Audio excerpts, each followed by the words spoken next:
going on, Jeromes? Beautiful day for some Q&A. Thank you, everyone who submitted questions. Fired up. First one, allegedly cool. Now, with the Kwesi extension done, how long do you see the Vikings keeping him around, and how does he compare to previous Vikings GM's careers? Well, I think that if J.J. McCarthy pans out, Kwesi's going to be here a long time. Same thing with Kevin O'Connell. And things just get easier when you have a franchise quarterback, you know what I mean? All right. But in terms of the pantheon of GMs, so too early to tell with Kwesi, although didn't start out great out of the gates, but certainly he breaks late. Everyone knows this. Last couple of free agent groups as well as a couple drafts could be good to go. Now, Rick Spielman was here for a decade and a half, and he assembled some great teams and just didn't quite get there. Right. And, he made some mistakes. He made some great signings, made some great draft picks, etc. And then you have, GM's a note. So Brzezinski, I love that Brzezinski is basically listed as a GM, even though he wasn't really, the GM per se, but those early aughts were just kind of wild. They were like a Brzezinski, football operations, capologist, all that stuff. It's kind of funny. Denny Green, even though Denny was only de facto GM, like obviously during his run in the 90s, he had a big time say in personnel. Jeff Diamond was the GM in title at the time. Also, that is not the Tim Connolly from the Timberwolves. Although that'd be funny, you know what I mean? Because there have been sports crossovers. Paul DePodesta, notably with the Browns, was with the Oakland A's, and he was the basis for Jonah Hill's character in Moneyball. Also, Jerry Krause, going from the the Bulls to the White Sox to the Bulls.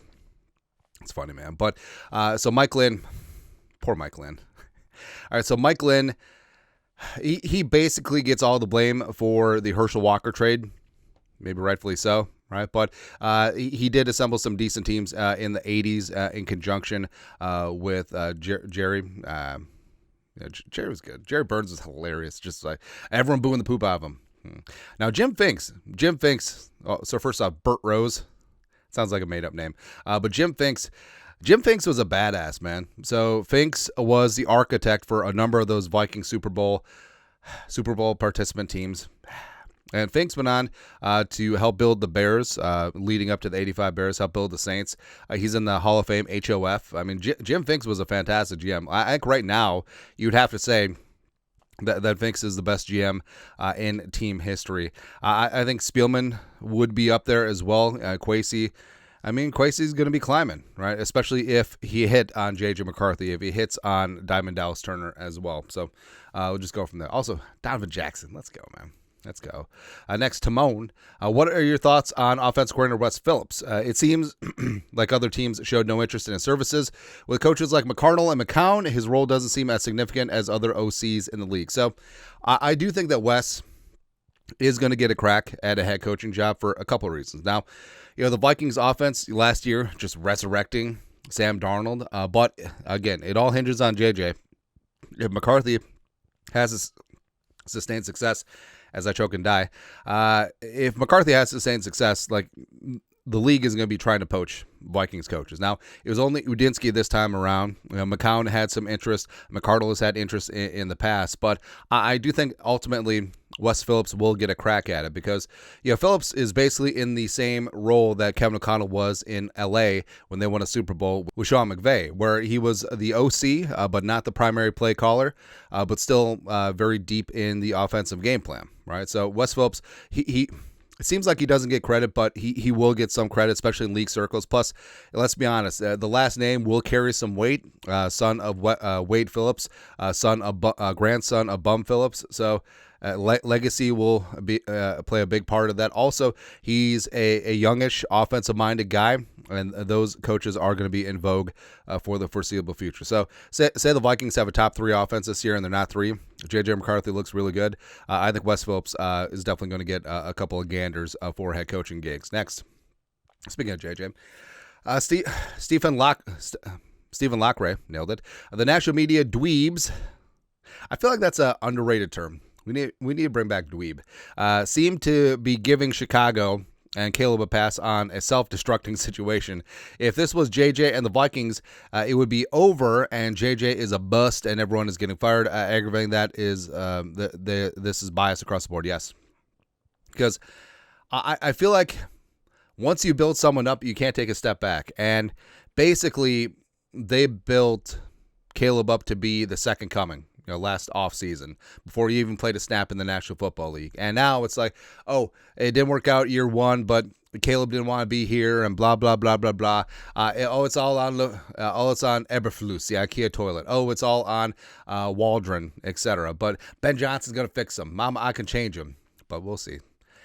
If results are still tepid again, and Caleb can't play within the system, because we said, like, Caleb Williams, he's either going to be a top 5 quarterback in the league or he's going to be out of the league in 4 years, right? Because his style of play is going to be a high variance. Like, there's not a world where Caleb Williams just becomes Chase Daniel. It doesn't happen like that. But McCarthy, I understand, like, hey, if the media had built up McCarthy like they did Caleb, and McCarthy had a season like Caleb did last year, it'd be over, right? And the fact that basically everyone's still sleeping on McCarthy, even though he is at the wheel of a freaking Cadillac. Let's go, man. Next, our free OG Jerome. Has KO changed the way other owners will judge and value their own head coaches, with not only his success on the field, but also being able to make real change in the locker room, as well as form a real lasting bond with most of the players? Seems like it is a pretty high bar to set for other coaches to live up to. So I think part of what makes Kevin O'Connell great is that he and Kwesi are joined at the hip. And I think that's a smart way to go, because essentially they were brought in as a package deal. Kwesi was hired first, and then he did have input on hiring Kevin O'Connell. And their extensions, even though Kwesi had to wait a little bit, they are matched up for 4 extra years on top of this season. And I think that's the number one thing. Like, everyone talks about the locker room culture and all that stuff, but I think that just a good working relationship and clear communication, being on the same page as head coach and GM, I think that's huge. Now, they don't have to agree on everything, of course, and some checks and balances is good, but everything else will matriculate from that. And I think that we have come from the world where negativity sells, and coaches just have to be hard asses to get the best out of them, because Kevin O'Connell can be friendly. He can treat his players with respect. He can be buddy-buddy with his players, but also he can have high standards. Everything can be true at once.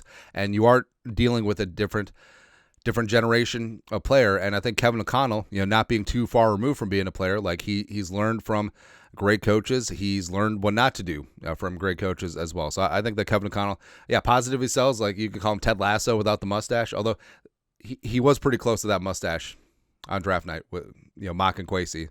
But yeah, I think that maybe there has been a paradigm shift. Just happy-go-lucky offensive gurus, quarterback whispers with a positive attitude, former quarterbacks. Yeah, they'll be in vogue. Just working on that. Lastly, Paul Donahue. Is this a top 5? Is this in the top 5 of Vikings teams? Great coaching, great players. Obviously won't know how the season will go, but I'm pretty optimistic, Skull. I would say, in terms of hype and expectations, yes. Of course, we'll see what happens on the field. I'm pretty bullish on what the Vikings are going to do, obviously. But in terms of like hype coming into the season, like 2009 was up there. 2017 wasn't really that hyped. I mean, the last couple of Kevin O'Connell years weren't even that hyped. I wasn't around, but I'm sure like the Vikings of the 70s were being hyped up as well. The 75 Vikings, 69 Vikings, summer of 69. But honestly, like, everything feels right. I feel right, Brian. I feel right. Just the defense that Flores has, just doubling down on the trenches, the offensive line that the Vikings now have on paper, on purpose, with the weapons. You have a potential future franchise quarterback just sitting there chilling, and I think you're good to go. So, yeah, hype-wise, probably put this in the top 5 Vikings teams, but we'll see what happens at the end of the day, because all that matters is what happens on the field. So we'll see. Anyways, that's it. Q&A for this beautiful day. You guys are the best. You know what to do. Skull production value.